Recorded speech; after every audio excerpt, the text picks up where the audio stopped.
Waombolezaji, ndugu jamaa na marafiki ambao tumepata nafasi ya kuweza kufika katika msiba wa mtoto wetu ambaye hatupo naye katika maisha haya. Kwanza, kwa niaba ya familia niendelee kuwashukuru sana. Natambua kwamba kila mmoja ana majukumu yake, lakini sote tumeacha majukumu yetu kwa ajili ya kuweza kuja kushiriki msiba huu, kuwapa faraja wenzetu ambao wameondokewa na mtoto wao. Basi naomba nilete ratiba kwa ufupi kabisa jinsi itakavyokuwa. Jambo la kwanza, tunatarajia kuanzia saa 5, naamini kwamba bado dakika chache kufika saa 5, tunaanza ratiba ya chakula. Katika hili niombe kuwaelekeza waandazi, wapishi, tuhakikishe kwamba itakapofika saa 5 basi ratiba ya chakula itaanza. Na kwa mapenzi ya Mungu tunategemea kwamba chakula itakwenda mpaka saa 6. Tutaendelea kupata chakula. Kila muombolezaji atakayekuwa anafika basi atakuwa pamoja katika buffet kwa ajili ya kuweza kupata chakula. Tunategemea baada ya chakula saa 6:30, kama taratibu zetu zitakwenda vizuri, basi gari ambalo litakabeba mwili wa mpendwa wetu, mtoto wetu, litawasili maeneo haya. Litakapowasili maeneo haya, ni waombe na niwaalike sote ambao tumehudhuria kwenye msiba huu, tutasimama kila mmoja kwa imani yake akimwombea mtoto wetu safari ambayo ameianza. Mwili wake utaelekezwa moja kwa moja ndani na hatimaye utatolewa hapa nje kwa ajili ya matendo machache. Tendo la kwanza, watumishi wa Mungu ambao wapo basi wataendelesha maombi kwa ufupi, lakini baada ya hapo wanafamilia wanafikiri kwamba itakuwa ni vyema hapa nyumbani tupate mambo matatu. Jambo la kwanza, tutaweza kusikia wasifu wa marehemu.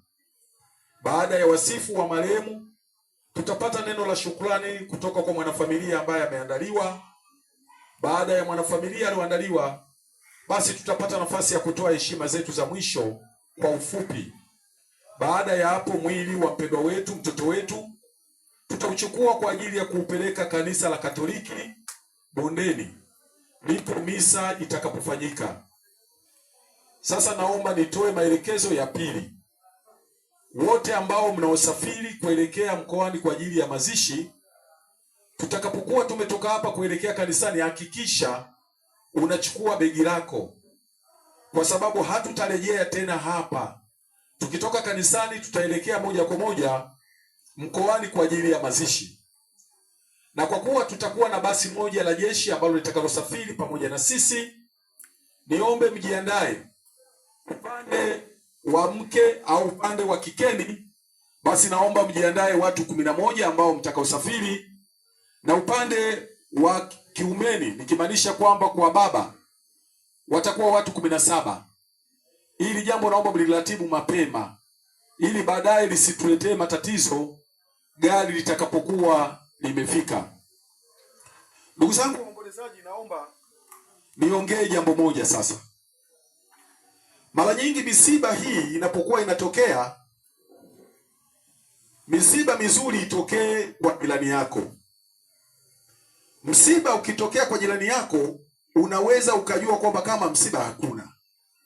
Lakini msiba utakapotokea nyumbani kwako, ndio utajua uzito wa msiba upoje. Msiba unaumiza. Msiba unatesa mioyo. Msiba unalalua moyo. Lakini msiba unatafakarisha sana msiba. Leo tumekuja kuwafariji wenzetu. Najua jinsi wanavyopitia. Wanapitia katika wimbi kubwa la mawazo. Wanatafakari lakini hawapati majibu. Kikubwa sisi ambao tumekuja, tuendelee kuwafariji wenzetu kwa msiba wa mtoto wao. Ni mtoto mdogo ambaye walikuwa na matumaini naye baadaye aje kuwa kiongozi, aje kusaidia familia, kusaidia watu mbalimbali, lakini sasa hatupo naye, amelala. Kikubwa kila mmoja kwa imani yake tuendelee kumwombea. Kwa maneno haya niambatanishe na maneno ya Mungu katika kitabu cha Mhubiri 3 mstari ule wa kwanza, ukisoma na kuendelea. Kuna maneno ambayo yanakwenda kutufariji sisi waombolezaji, lakini yanakwenda kuwafariji wafiwa, baba na mama. Maneno ya Mungu katika Mhubiri yanasema, kwa kila jambo kuna majira yake na wakati kwa kila kusudi chini ya mbingu. Kuna wakati wa kuzaliwa na wakati wa kufa. Kwa hiyo tukubaliane kwamba lazima wanadamu tutazaliwa, lakini wanadamu tutakufa. Lakini kitu cha kukizingatia ni kimoja tu, kwamba tunajiandaaje na maisha yetu ya baadaye. Hilo ndio jambo tu kubwa. Lakini swala la kupita ni lazima tutapita. Kwa wale wasomaji wa vitabu, ama kitabu cha Qur'ani ama kitabu cha Biblia, kwenye Biblia utakuta kitabu cha Ayubu. Kitabu cha Ayubu kama utakisoma Ayubu 1 na kuendelea pale, na natamani ukiwa Mkristo ama ukiwa Muislamu hukatazi kusoma vitabu, kasome kitabu Ayubu. Utamwangalia jinsi gani Ayubu alivyopitia mapito makubwa sana. Ayubu, mali zake zote ziliondoka, watoto wake wote walikufa, lakini mwisho wa siku Ayubu alisema maneno haya. Ukisoma pale Ayubu 1 mstari ule wa 22-23, Ayubu anasema, nilitoka kwa tumboni mwa mama yangu nikiwa uchi, na nitarejea kwake ningali uchi. Maana yake ni nini? Sisi wanadamu wote ni wapitaji, wote wanadamu ni wapitaji, na ndio sababu katika upande mwinginewe wanasema kwamba kila nafsi lazima itaonja nini? Umauti. Kwa hiyo hata na sisi tutapita. Mungu atubariki sana katika kipindi hichi kigumu cha kuondokewa na mtoto wetu. Basi naomba tuendelee kufanya subira, baada ya muda nitatoa ratiba nyingine inayofuata. Mungu wangu wa mbinguni awabariki sana. Asanteni kwa kunisikiliza.